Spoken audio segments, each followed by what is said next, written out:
అంబ నవాంబుజోజ్వల కరాంబుజ శారద చంద్ర చంద్రికాడంబర చారుమూర్తి ప్రకటస్ఫుట భూషణ రత్న రోచిరాచుంబిత దిగ్విభాగ శృతి సూక్తి వివిక్త నిజ ప్రభావ భావాంబర వీధి విశ్రుత విహారిణి నన్ కృపజూడు భారతి.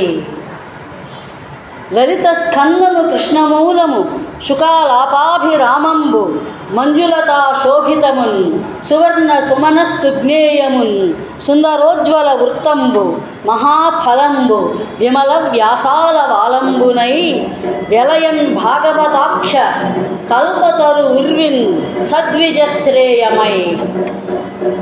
ఈ రోజున సహృదయ సన్మిత్రులు, సౌజన్యశీలి, వాత్సల్య రసోల్లసిత మూర్తి అయిన వేణుగోపాలయ్య గారి జయంతి సభను మనం జరుపుకుంటున్నాం. ఈ సభలో నాకు పోతన గారి కవితా వైభవాన్ని గురించి మాట్లాడేటువంటి సదవకాశాన్ని ఇచ్చినటువంటి వర్ధమాన సమాజం వారికి, ప్రభాకర్ రెడ్డి గారికి, ఆ కార్యవర్గానికి, సాహితీ మిత్రులు పెద్దలు వెంకటస్వామిరెడ్డి గారికి, వేదికను అలంకరించిన రామచంద్ర ప్రసాద్ గారికి, మాషారి పుత్రిక అయిన హరిప్రియ గారికి, ఇక్కడ వచ్చినటువంటి పెద్దలందరికీ నా నమస్సుమాంజలు సమర్పిస్తూ, వేణుగోపాలయ్య గారి గురించి అన్ని విషయాలు చక్కగా ప్రసంగం చేశారు అధ్యక్షుల వారు, అలాగే సాయి కుమార్ రెడ్డి గారు, వీరంతా కూడా. కానీ వారు అందరినీ తెలిసినవారు, తెలియనివారు, తన దగ్గర చదువుకున్నవారు, చదువుకోనివారు అనే తేడా ఏమీ లేదు. అందరితోనూ చాలా బాగా మాట్లాడుతూ ఆత్మీయమైనటువంటి సంభాషణ చేస్తూ ఉండేవారు. ఆ అనుభూతి నాకు కూడా కలిగింది. వారు ఎన్నో సభల్లో నన్ను పిలిచి సన్మానాలు చేయించి నా గురించి మంచి మాటలు చెప్పుకున్నారు. ముఖ్యంగా మాస్టర్ చెప్పినట్టుగా, రామచంద్ర ప్రసాద్ గారు చెప్పినట్టుగా, ఆ సరస్వతీ సమాజం అనే ఆశ్రమ వాటికలో సూత మహర్షి సౌనకాది మునులకు చెప్పినట్టుగా ఎన్నో మంచి సత్సంగ సౌభాగ్యాన్ని పెద్దలకు కలిగించినటువంటి ఆ తీరు ఉన్నదే, అది మాస్టర్ చెప్పినట్టుగా నభూతో నభవిష్యత్. అయిపోయింది, రిటైర్ అయిపోయాం, ఇంట్లో కూర్చున్నాం అనుకోకుండా తను నేర్చిన విద్యను 10 మందికి చెప్పడం అనేటువంటి ఒక సంకల్పం, దానికోసం ఆయన ప్రతిరోజు రావడం, ఇంకా ఇతరులకు కూడా అలాంటి అవకాశం కలిగించడం నిజంగా చాలా మెచ్చదగినటువంటి విషయం. ఇక ఉపన్యాస అంశంలోకి వస్తే, గుడులు కట్టించే కంచెర్ల గోపరాజు, రాగములు కూర్చే కాకర్ల త్యాగరాజు, పుణ్యకృతి చెప్పే బమ్మెర పోతరాజు, రాజులు ఈ ముగ్గురును భక్తి రాజ్యమునకు అంటారు మా కరుణశ్రీ జంధ్యాల పాపయ్య శాస్త్రి గారు. గోపన్న, కంచెర్ల గోపన్న కొండల్లో బండల్లో రాముడి గుడి కట్టించాడు. మరి పోతరాజు తెలుగువారి గుండెల్లో భాగవతం అనేటువంటి పుణ్యకృతిని చెప్పి ఆ రాముడికే గుడి కట్టించాడు. కాకర్ల త్యాగరాజు తన తంబుర మీటుతూ ఎన్నో రాగాలతో రఘుకుల తిలకుణ్ణి చక్కగా సేవిస్తే, మరి పోతరాజు ఏం చేశాడు? బాల రసాల సాల నవ మృదు శయ్యల మీద ఎదుకుల తిలకుణ్ణి ఉయ్యాలలుగించాడు.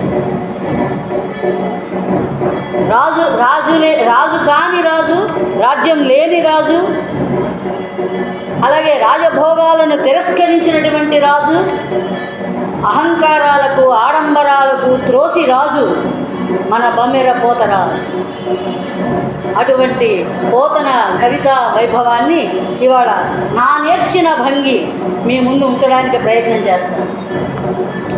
15వ శతాబ్దికి చెందినటువంటి పోతన్న 6000 నియోగి బ్రాహ్మణుడు, ఆపస్తంభ సూత్రుడు, కౌండిన్య గోత్రుడు, బమ్మెర గ్రామవాసి, ఓరుగల్లు దగ్గర ఉన్నటువంటి బమ్మెర గ్రామం.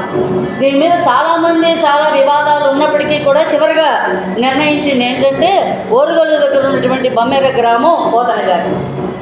పోతన పేరుతో ప్రచారంలో మనకు 4 పుస్తకాలు కనిపిస్తున్నాయి. ఒకటి వీరభద్ర విజయం, నారాయణ శతకం, భోగిని దండకం, ఆంధ్ర మహాభాగవతం. మొదటి 3 కర్తృత్వ విషయంలో చాలా వివాదాలు ఉన్నాయి. కానీ భాగవత విషయంలో ఎటువంటి వివాదము లేదు. భాగవతం అంటే పోతన్న, పోతన్న అంటే భాగవతం. పోతన భాగవతం తెలియని ఆంధ్రుడు ఉండడు, ఉంటే వాడు ఆంధ్రుడు కాడు అనేటువంటి విధంగా పోతన తన రచనను ఒక ప్రజాకవిగా, తెలుగు సాహిత్యంలో ప్రజాకవులు ఇద్దరే, ఒకరు పోతన, మరొకరు వేమన. పోతన సాహిత్యం ప్రజల్లోకి వెళ్ళినంతగా మరెవరి సాహిత్యము వెళ్ళలేదు అంటే అతిశయోక్తి కాదు. తెలుగువారి నాలుకలని తాటాకులుగా చేసుకొని భాగవతాన్ని ఆయన చెప్పాడు. అందుకే ఇవాళ ప్రతి పద్యము కూడా మరి మనందరి చేత ఆదరింపబడుతూ, అభిమానింపబడుతూ మనం నేర్చుకునేటువంటి విధంగా భాగవతంలో కూర్చబడి ఉంది. ఇది ఒక మహాపురాణం భాగవతం. పురాణం అంటే పుర అపి నవం, పాతదైనా కొత్తగా అనిపించేటువంటిది పురాణం. అంతేకాదు పురా పూర్వస్మిన్ భూతమితి పురాణం, పూర్వకాలంలో ఉన్నది కాబట్టి ఇది పురాణము అన్నారు. కృష్ణద్వైపాయనుడు అనబడే వ్యాసుడు 18 పురాణాలు రాశాడు. అందులో భాగవత పురాణం ముఖ్యమైంది. కొంతమంది దేవీ భాగవతం అంటారు, కానీ కాదండి, ఆంధ్ర మహాభాగవతమే ఈ 18 పురాణాల్లో ఉన్నది. దాన్ని పోతన, మన తెలుగుల పుణ్యపేటి అయిన పోతన మన అదృష్టం కొద్దీ తెలుగులోకి రాశాడు. నిజానికి భాగవతం వాసుదేవ కథా కలశ రత్నాకరం, వాసుదేవుని కథలనే కలశములతో కూడినటువంటి ఒక సముద్రం లాంటిది. ఇది ఒక భక్తి రసాయనం. భక్తి అంటే భాగవతమే, భాగవతం అంటే భక్తి. ఇది చాలా ప్రచారాన్ని పొందినటువంటి గ్రంథం. దీన్ని ఇంకా వారం రోజుల్లో మరణం పొందబోతున్నటువంటి పరీక్షిత్ మహారాజు కోరిక మీద శుక మహర్షి దీన్ని చెప్పాడు. అదేవిధంగా పోతన గారు కూడా మొదటి పద్యంలో శ్రీ కైవల్య పదంబు చేరుటకనై చింతించెదన్, లోక రక్షైకారంభకు భక్త పాలన కళా సంరంభకున్ దానవోద్రేక స్తంభకు కేళిలోల విలస దృగ్జాత సంభూత నానా కంజాత భవాండ కుంభకు మహానందాంగనాడింభకున్ శ్రీకైవల్య పదంబు చేరుటకునై చింతించెదన్. పరీక్షిత్తు మృత్యుభయం నుంచి తొలగి విముక్తి కోసం భాగవతాన్ని విన్నాడు. పోతను కూడా కైవల్య పదం చేరడం కోసమే భాగవతాన్ని రాశాడు. సరే డ్రామా తలిపేయమ్మా నాగేశ్వరరావు తలిపే. కాబట్టి భాగవత పఠన ప్రయోజనం ఏమిటి అంటే శ్రీకైవల్య పదం చేరడం. భవబంధాల నుండి, అనేక జన్మల పరంపరల నుండి మనం విముక్తి పొందాలి అంటే భాగవతం చదవాలి. ఎటువంటి ఇక్కడ విశేషణాలు వేశారు. మహానందాంగనాడింభకుడైనటువంటి ఆ శ్రీకృష్ణుని గురించి లోక రక్షైకారంభకుడు అంటే లోకాన్ని రక్షించడం అనేటువంటి ఒక సర్వ ఈశ్వరత్వం కలిగిన వాడు భగవంతుడు. అంతేకాదు ధర్మ సంస్థాపకత్వం కలిగిన వాడు, భక్తులను పరిపాలన చేయడం అనేటువంటి దాంట్లో సౌరంభం కలిగిన వాడు. అంటే ఎప్పుడైనా ఎవరైనా ఏ భక్తుడైనా ఎంత ఆర్తితో పిలిచాడనుకోండి, అంత ఆర్తితో ఆయన గబగబా పరిగెత్తుకుంటూ వెళ్ళిపోతాడు. భగవంతుని ఆర్తి బట్టి, భక్తుని యొక్క ఆర్తిని బట్టి భగవంతుని యొక్క త్రాణ అలా ఉంటుంది. కాబట్టి ఇది ఆయన ఆర్తత్రాణ పరాయణత్వానికి చిహ్నం. అలాగే దానవోద్రేక స్తంభకు అన్నాడు కదా, రాక్షసుల యొక్క ఉద్రేకాలను అణచడం అంటే దుష్ట శిక్షణ, భక్తుల్ని పాలించడం శిష్టరక్షణ, దుష్టుల్ని శిక్షించడం అనేటువంటిది దానవోద్రేక స్తంభకుడు అనేటువంటి విశేషణంలో.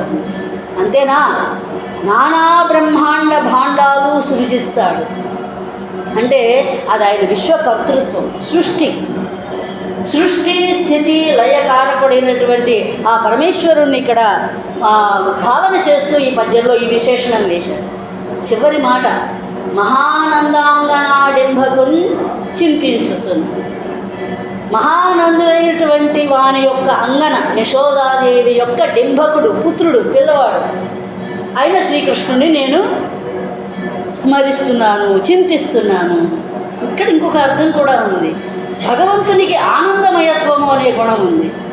మహానంద అంగన అనంటల్లో ఆ విరుపు చేయకుండా ఆనందం అనేటువంటి లక్షణం కలిగినటువంటి డింభకుడైనటువంటి ఆ శ్రీకృష్ణుని నేను ఇక్కడ సేవిస్తున్నాను అంటూ మొట్టమొదటి పద్యంలోనే తాను రాయబోయే భాగవతంలో జరగబోయే విషయాలను చెప్తూ వస్తు నిర్దేశం చేశారు. భాగవత పఠనం వల్ల కలిగే ప్రయోజనం చెప్పారు. అలాగే భగవద్గుణాలన్నీ సర్వైశ్వర్యత్వం, ఆర్తత్రాణ పరాయణత్వం, ధర్మ సంస్థాపకత్వం, దుష్ట శిక్షణత్వం, శిష్ట రక్షణత్వం, ఆనందమయత్వం అనే భగవద్గుణాలను కూడా ఇందులో ఆయన ప్రతిపాదన చేశారు. ఇదొక అద్భుతమైనటువంటి పద్యంతో ఆరంభం చేశారు భాగవతాన్ని. ఈయన సహజ పండితుడు, వినయ సంభరితుడు పోతన. శివకేశవ అద్వైతి, భేదం లేదు. అందుకే చేతులారంగ శివుని పూజింపడేని దయ నోరు నవ్వంగా హరికీర్తి నుడువడేని దయ సత్యంబులోనుగా తలపడేని కలుగనేటికి తల్లుల కడుపు చేయటం. మహేశ్వర ధ్యాన తత్పరుడై ఉన్నటువంటి సమయంలో ఆయన శ్రీరామచంద్రుణ్ణి తనకు ప్రత్యక్షీకరింప చేసుకున్నారు కలలో. శివుడికి కేశవుడికి అభేదం. అప్పుడు ఆయన ఏమిటి ఈయనందుకు కనపడ్డాడు, ఈయన కనపడి ఏం చెప్పాడు కల్లో, నువ్వు విష్ణు కథతో కూడినటువంటి భాగవతాన్ని రాయమన్నాడు. అప్పుడు అనుకున్నాడు, పలికేడిది భాగవతమట, పలికించెడి విభుడు రామభద్రుండట, పలికిన భవహరమగునట, పలికెద వేరొండుగాథ పలుకగనేలా. అక్కడేమో శివుణ్ణి పూజించమన్నాడు, హరికీర్తిని నుడవమన్నాడు, ఆ తర్వాత దయా సత్యం ఉండమన్నాడు. ఇక్కడేమో రాముడేమో నా చేత ఇట్లా పలికిస్తున్నాడు. అదేమీ లేదండి, అంతా రాముడే పలికిస్తున్నాడు. అయితే భాగవతం పలకడం అంత తేలిక కాదు. భాగవతంబు తెలిసి పలుకుట ఎంతో కష్టం. ఎవరికి? శూలికైనా తమ్మి చూలికైనా. భాగవతంబు తెలిసి పలుకుట చిత్రంబు శూలికైన తమ్మి చూలికైనా. విభుదవరుల వలన విన్నంత కన్నంత తెలియవచ్చినంత తేటపరతు. అక్కడ మళ్ళీ వినయ గుణం చాలా కష్టం. శివుడైనా బ్రహ్మదేవుడైనా తమ్మిచూడంటే బ్రహ్మ, ఎవరికైనా కూడా భాగవతాన్ని తెలిసి పడకడం కష్టమే. కానీ నేను పండితుల వల్ల పెద్దల వల్ల విన్నదాని వల్ల దాని గురించి నేను భాగవతం రాస్తున్నాను అన్నాడే కానీ తన గొప్పదనం ఏమీ ఇక్కడ చెప్పుకోలేదు. ఇంకా అంతేనా, పూర్వం నన్నయ్య తిక్కన మహాభారతం రాశారు. నా పూర్వజన్మ శుభాధిక్యం వల్ల వాళ్ళు భాగవతాన్ని రాయలేదు, అందువల్ల నేను దాన్ని రాస్తాను, దానివల్ల నేను పునర్జన్మ లేకుండా చేసుకుంటాను అని చెప్పేసి చెప్పారు. రామకృష్ణ నామముల మధ్య, శ్రీరామ శ్రీకృష్ణ నామముల మధ్య కూడా అభేదమే ఎవరికి? పోతనకి. అందుకే ఆశ్వాస ఆది పద్యాలన్నీ రాముని పరంగా చెప్పారు, షష్యంత పద్యాలన్నీ శ్రీకృష్ణుడి పరంగా చెప్పారు. హారికి నందగోకుల విహారికి అంటూ. ఏమైనా శివకేశవుల మధ్య అభేదం, శ్రీరామ శ్రీకృష్ణుల మధ్య అభేదం, ఒక అద్వైతమైనటువంటి పద్ధతిలోనే భాగవతాన్ని రాశారు పోతన గారు అనే విషయం మనకు అర్థమైపోతుంది. ఇందులో 12 స్కంధాలు మనకు కనిపిస్తున్నాయి. అందులో అన్నీ పోతన గారు రాయలేదు. 1, 2, 3, 4, 7, 8, 9, 10 ఈ 8 స్కంధాలు మాత్రమే పోతన రాశారు. ఇందులో దాదాపుగా 10,000కు మించి పద్యాలు మన గద్య పద్యాలు కనబడుతూ ఉన్నాయి. మిగతా వాటిని తన శిష్యులు, తన సమకాలికులైనటువంటి పంచమ స్కంధాన్ని గంగన చేత, షష్ఠ స్కంధాన్ని సింగన చేత, 11, 12 స్కంధాన్ని వెలిగంగల నారయ్య చేత పూర్తి చేయించారు. అలా ఎందుకు జరిగింది అనే దాని మీద చాలా వివాదాలు ఉన్నాయి, చాలా పుక్కిటి పురాణాలు కూడా ఉన్నాయి. ఏమున్నప్పటికీ కూడా ఇప్పుడు మనం గమనిస్తున్నటువంటి భాగవతం యొక్క విషయం ఇది. శ్రీమద్ భాగవతం వేద పురాణాలలో, బ్రహ్మసూత్రాలలో ప్రతిపాదింపబడినటువంటి ఏ అర్థమైతే ఉందో పరమార్థం, దాన్ని సారవంతంగా మనకు అందిస్తుంది. అందుకే విద్యావతాం భగవతే పరీక్ష. విద్యావంతులకు భాగవతం పరీక్షట.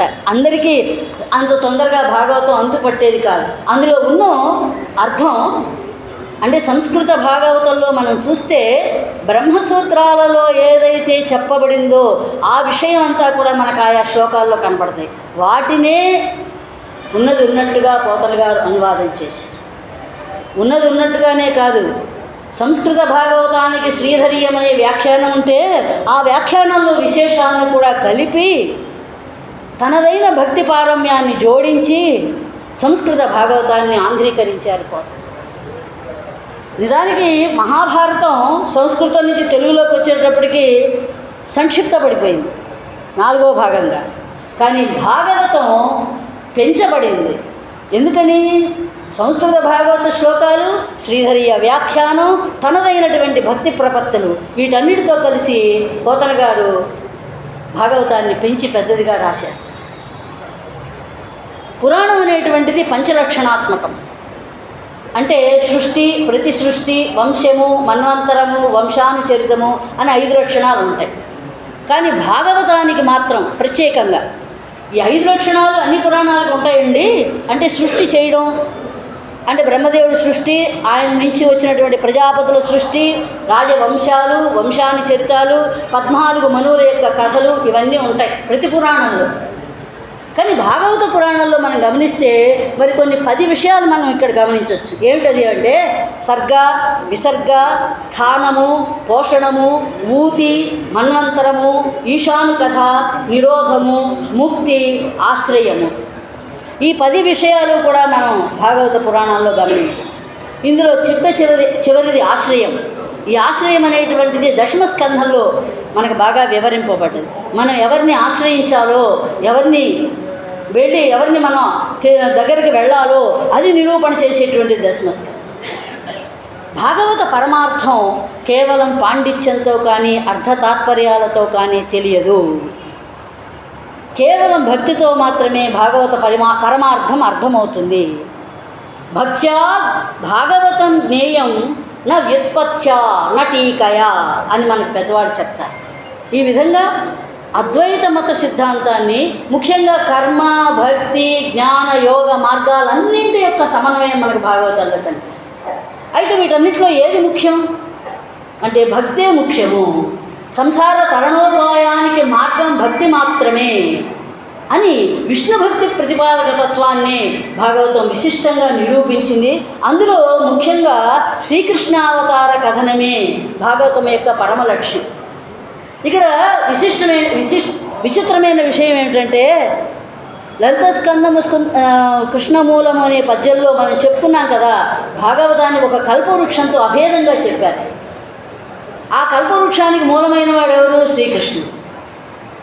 శ్రీకృష్ణుడే విష్ణు అంటారు. విష్ణు శ్రీకృష్ణుడు కాదు, శ్రీకృష్ణుడే విష్ణువు అనేటువంటి ఒక సిద్ధాంతం, కృష్ణస్తు భగవాన్ స్వయం అనేటువంటి సిద్ధాంతాన్ని ప్రతిపాదించింది భాగవతం. ఇందులో భగవంతుని యొక్క లీలా మహత్వాలు, అలాగే భాగవతోత్తముల యొక్క ఎన్నో వారి గాథలు, ఇవన్నీ కూడా చెప్పారు. మనకు అందరికీ తెలిసినటువంటిది భగవంతుడు ఎత్తినటువంటి దశావతారాలు: మత్స్య, కూర్మ, వరాహ, నారసింహ, పరశురామ, రామ, కృష్ణ, బుద్ధ, కల్కి. ఇవి కాకుండా కపిలుడు, ఋషభుడు, దత్తాత్రేయుడు, ఇంకా ఇతరమైనటువంటి మహామోహుల యొక్క అవతారాలు కూడా కలుపుకొని భాగవతం మనకు 21 అవతారాలు చెప్పింది. అంతేకాదు ప్రహ్లాదుడు, గజేంద్రుడు, ధ్రువుడు, అంబరీషుడు మొదలైనటువంటి భగవద్భక్తుల యొక్క కథలు కూడా ఇందులో ఉన్నాయి. భాగవతంలో వ్యాస భాగవతం ప్రధానంగా భక్తి అనేటువంటిది 9 రకాలు అని చెప్పింది.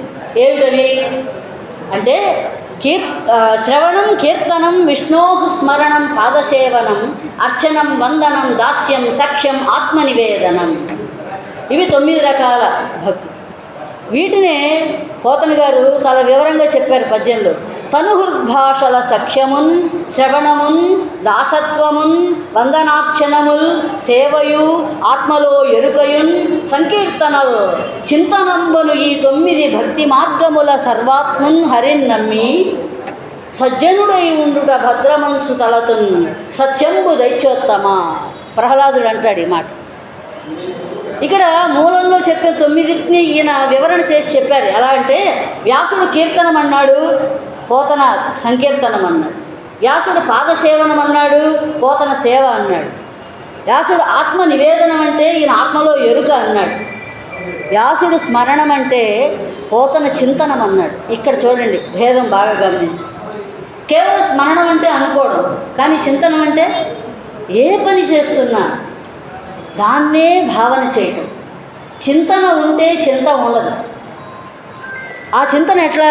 కూర్చున్నా, పడుకున్నా, లేచినా, తిరుగుతున్నా, ఏ పని చేస్తున్నా ప్రహ్లాదుడి గురించి చెప్పుకుంటాం కదా, అలాగా అడుగడుగునకు మాధవాను చింతనంబున మేనుమరచు ప్రహ్లాదుడు అంటాడు పోతను. అదే చింతనం అంటే. నిరంతరం హరి హరి హరి అని నామజపం చేస్తూ ఉంటాడు. అటువంటి చింతన గురించి చెప్పాడు. ఇందులో ఈ 9 విధాలైనటువంటి భక్తి రీతుల్లో ఒక్కొక్క భక్తికి ఒక్కొక్కరు ఉదాహరణగా నిలవదగిన వారు ఉన్నారు. శ్రవణ భక్తికి పరీక్షిత్తు, కీర్తనకు సుఖమహర్షి, స్మరణకు ప్రహ్లాదుడు, పాదసేవనకు లక్ష్మీదేవి, అర్చనానికి పృథు చక్రవర్తి, వందన భక్తికి అక్రూరుడు, దాస్యానికి హనుమంతుడు, మనందరికీ తెలుసు సఖ్యానికి అర్జునుడు, అలాగే ఆత్మసమర్పణానికి వ్రజగోపికలు. ఈ వ్రజగోపికలు చూసారా, నారద భక్తి సూత్రాల్లో కూడా అంటారు. భక్తి అంటే ఏమిటో చెప్తూ నారద భక్తి సూత్రాల్లో సాతు అస్మిన్ పరమ ప్రేమ రూప ఇది భక్తి. దేని మీదనైతే వంకలు లేనటువంటి పరమ ప్రేమ ఉంటుందో అది భక్తి. ఎవరి మీదైనా కానివ్వండి. ఆ భక్తికి ఉదాహరణగా చెప్పదగిన వారు ఎవరు? యథా వ్రజగోపికానా. వ్రజగోపికల యొక్క భక్తి ఎలాంటిది అంటే, వాళ్ళకు భర్త ఉన్నాడు, అత్తలు ఉన్నారు, మామూలు ఉన్నారు, పిల్లలు ఉన్నారు, గొడ్డు ఉంది, గోద ఉంది, అన్నీ ఉన్నాయి. కానీ యమునా తీరాన ఎప్పుడైతే శ్రీకృష్ణుడు మురళి వాయిస్తూ ఉంటాడో అప్పుడు వాళ్ళు ఇవన్నీ వదిలిపెట్టేసి పరిగెత్తుకుంటారు. ఇక వాళ్ళకి మరేం ఉండదు. అది ఆత్మ నివేదనం అంటే. ఇంకా తమకంటూ తమకేమీ లేనటువంటి ఒకానొక సమర్పణ భావంతో కూడినటువంటి ఆత్మ నివేదన భక్తికి ఉదాహరణగా చెప్పదగిన వారు వ్రజగోపికలు. అయితే చాలామందికి ఇక్కడ సందేహం, భక్తి అనేటువంటిది 9 రసాల్లో చెప్పలేదు కదా, భక్తి అనేది భావమా రసమా అంటే భక్తి అనేది రసమే. ఎప్పుడు? భాగవతాది గ్రంథాల విషయంలో.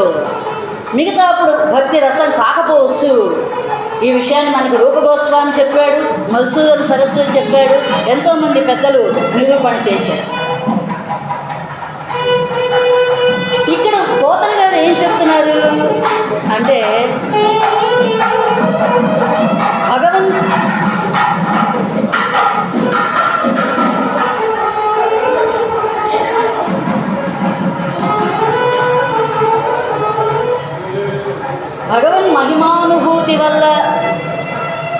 భగవన్ మహిమానుభూతి వల్ల కలిగే ప్రీతే భక్తి. భగవంతుని యొక్క గుణములను, రూపములను, లీలలను, మహిమలను మనం ఎప్పుడైతే పరవశమైన చిత్తంగాతో గానం చేస్తామో, అలా నారదుడు చేశాడు, భీష్ముడు చేశాడు, కుంతి చేసింది, వీళ్ళంతా చేశారు. కొంతమంది శుద్ధ జ్ఞానాన్ని కలిగి ఉన్నారు, కొంతమంది శుద్ధ భక్తిని కలిగి ఉన్నారు. ఇందులో పరమ భాగవతోత్తముడైనటువంటి ప్రహ్లాదుడి గురించి మనం ఇక్కడ తప్పకుండా చెప్పాలి. ఇందాక మనం అనుకున్నాం కదా, పానీయంబులు త్రావుచున్, కుడుచుచున్, భాషింపుచున్, హాసలీలా నిద్రాదులు చేయుచున్, ఎప్పుడు హరి హరి. భాగవతం మనకి 4 విధాలైనటువంటి భక్తుల్ని చెప్పింది. చతుర్విధ భజంతే మాం జనాః సుకృతినోర్జున, ఆర్తో జిజ్ఞాసురర్థార్థి జ్ఞానీచ భర్తర్షభ. 4 విధాలైనటువంటి భక్తులు ఉంటారు. అందులో ఆర్తుడు ఎవరు? గజేంద్రుడు. జిజ్ఞాసు ఎవరు? పరీక్షిత్తు. అర్థార్థి ఎవరు? ధ్రువుడు. జ్ఞాని ఎవరు? ప్రహ్లాదు. ఇందులో ఆర్తభక్తుడు గజేంద్రుడు మనకు తెలిసిందే, దాని గురించి చూద్దాం. ధ్రువుడు ఉన్నాడు. పాపం పినతల్లి కోపించింది, తండ్రి ఒళ్ళో కూర్చోలేకపోయాడు. తల్లి ప్రేరణతో అరణ్యానికి వెళ్ళాడు. నారద మహర్షి వచ్చి అష్టాక్షరి మంత్రోపదేశం చేశాడు. దాన్ని జపించాడు, తపించాడు, తపస్సు చేశాడు. ఉన్నతమైనటువంటి పదాన్ని అందుకున్నాడు. అది ధ్రువపదం. ఆయన అర్థార్థి. కోరాడు, కోరికలను కోరాడు. జిజ్ఞాసుడు, వినాలి విష్ణు కథలు. ఇక్కడ పోతన గారు అంటారు అవతారికలు, ఏమిటి విష్ణు కథల యొక్క గొప్పదనం? వర గోవింద కథాసుధారస మహావర్షోరు ధారా పరంపరలంగాక బుధేంద్ర చంద్ర ఇతరోపాయాను రక్తిన్ ప్రవిస్తర దుర్దాంత దుస్తర దుస్సహజను సంభావితానేక దుస్తర కఠోర కల్మష కన దావానలంబారునే. ఎంత సమాసభూయిష్టంగా రాశారు చూడండి. గోవిందుని యొక్క కథ అనేటువంటి వర్షధారా పరంపరలు మన మీద కురిస్తేనే కానీ అనేక జన్మల నుండి మనం తీసుకొని వస్తున్నటువంటి దురంతమైన దుస్సహమైనటువంటి చేస్తున్నటువంటి కఠోరమైన దావానలం, మన పాపములు అనేటువంటి దావాగ్ని ఉందే, దావాగ్ని చాలా తొందరగా అలుముకుంటుంది అరణ్యాన్ని. ఆ దావానలం మనం ఎన్నో జన్మల నుండి తెచ్చుకుంటున్నాం. ఆ దావానలం ఆరాలంటే ఏం జరగాలి? గోవింద కథాసుధా వృష్టి కలగాలి అనేటువంటి ఒక అద్భుతమైనటువంటి ఆ కథలను వినడానికి పరీక్షిత్తు ఇష్టపడ్డాడు. కాబట్టి ఆయన జిజ్ఞాసు. భగవత్ కథలను వినడానికి ఇష్టపడేవారు ఎవరైనా జిజ్ఞాసు. ఇహ జ్ఞాని, ఆ జన్మ జ్ఞాని, పుట్టుకతోనే జ్ఞాని ఎవరు? మన ప్రహ్లాద్. ఇక్కడ ఒక తమాషా, ఒక కీలకమైనటువంటి విషయం మనకు కనబడుతుంది. ఏంటంటే ప్రహ్లాద చరిత్రలో కీలకమంతా సంఘర్షణ. భాగవత భావానికి, ఆసుర భావానికి, ఆస్తిక లక్షణానికి, నాస్తిక లక్షణానికి మధ్య జరిగే నిత్య సంఘర్షణ. ఏమిటి ఇక్కడ అంటే, ఇందాక చెప్పాను 10 విషయాలని. ఆ 10 విషయాల్లో ఊతి అనేటువంటిది ఒకటి. ఆ ఊతి అనే లక్షణాన్ని వ్యాకరించడానికే వ్యాసుడు ప్రహ్లాద చరిత్రలో ఈ సంఘర్షణ పెట్టాడు. ఊతి అంటే ఏంటి? కర్మవాసన. ఇది 2 రకాలు: శుభకర్మ వాసన, అశుభ కర్మ వాసన. వాసన అంటే సంస్కారం అనే అర్థం, స్మెల్ అని అర్థం కాదు. ఇప్పుడు ఇక్కడ విష్ణువు యొక్క పార్శ్వచరుడుగా ఉన్నారు జయ విజయులు, ఆయన సమక్షంలోనే ఉన్నారు. కానీ సనక సనందనాదులు అనేటువంటి మహర్షులు అవమానించినందువల్ల కలిగినటువంటి పాపంతో వాళ్ళకి అశుభ కర్మ ఏర్పడింది. దాంతో హిరణ్యకశిపుడు రాక్షసుడిగా జన్మించి ఆ సంస్కారంతో విష్ణు ద్వేషాన్ని కూడా పొందాడు. మరి ప్రహ్లాదుడు ఆసుర గర్భస్థుడు అయినా కూడా నారద మహర్షి యొక్క అనుగ్రహంతో ఆయన చేసిన ప్రబోధాన్ని తల్లి కడుపులో నుంచి వినడం వల్ల కలిగినటువంటి శుభకర్మ వాసన వల్ల ఆయన విష్ణు భక్తిని పెంపొందించుకున్నాడు. జ్ఞాని అనేవాడికి ఏ రకమైనటువంటి శరీర అభిమానం ఉండదండి, చిత్త విక్షేపం ఉండదండి. అందుకే ఆయన ఎక్కడ పడేసినా ఆయన లేచి వచ్చేసాడు. ఎందుకంటే ఆయన నమ్ముకున్నాడు కదా, హరిని నమ్ముకున్నాడు కదా. ఇది అంతరార్థం మనకి ఈ ఊతి అనేటువంటి దానివల్ల, ఈ శుభకర్మ వాసన అశుభకర్మ వాసన అనే దానివల్ల ఈ తండ్రి కొడుకుల మధ్య జరిగినటువంటి సంఘర్షణ ఏర్పడి ఇది నృసింహస్వామి యొక్క ఆవిర్భావానికి కారణం. అయితే హిరణ్యకశిపుడు తెలివి తక్కువవాడా? చాలా తెలివిగలవాడు. తాత్విక జ్ఞానం లేదా? చాలా ఎక్కువ ఉంది. హిరణ్యాక్షుడు చచ్చిపోతే తన తల్లికి వదినకు కూర్చోబెట్టి ఎంతో తత్వాన్ని బోధించాడు. మరి ఆ తత్వాన్నంతా బోధించే ముందు ఏం చేశావు? పోరా, బ్రాహ్మణుల్ని చంపు, యజ్ఞాలు పాడు చేయి, గోవుల్ని చంపు అని అందరికీ సైనికులకు ఆజ్ఞలు ఇచ్చావు.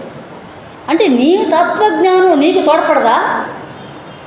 మరొకటికి చెప్పడానికి ఉపయోగిస్తుందా? ఇలాంటివి చాలా ఉన్నాయండి కలియుగంలో, మనకు చూస్తూ ఉన్నాం. ఆసుర లక్షణాలు ఏదైతే మనం చదువుకుంటున్నామో వింటున్నామో దాన్ని మనం ఆచరణలో పెట్టడానికి ప్రయత్నించాం. అది ఇతరుల కోసమని మనం అనుకుంటాం. ఇది ఒక పెద్ద చెడ్డ అలవాటు. అందుకే ప్రవచనకర్తలు ఎక్కువైపోయారు, వినేవాళ్ళు తక్కువైపోయారు. విన్న ప్రతివాడు ఒక ప్రవచనకర్త అయిపోయాడు. ఇలాగ జరుగుతోంది సమాజంలో. కాబట్టి హిరణ్యకశిపుడు తెలిసినవాడే, కానీ వాడిలో ఉండే బ్రహ్మద్వేషం కానీ విష్ణుద్వేషం కానీ వాడిని మంచి పనులు చేయనివ్వడం లేదు. ఇదంతా అశుభకర్మ వాసన వల్లనే జరుగుతుంది. ప్రతి జీవి అంతఃకరణలోనూ ఈ రకమైనటువంటి లక్షణం ఉంటుంది. శుభకర్మ వాసన అశుభకర్మ వాసన ఉంటాయి. ఇదే మా జీవుడి యొక్క జీవలక్షణం. ఈ జీవలక్షణాన్ని ప్రతిపాదించడం కోసమే వ్యాస మహర్షి ఊతి అనేటువంటి ఈ సంఘర్షణ ద్వారా మనకి కథని చెప్పారు. ఇది దీని యొక్క అంతరార్థం.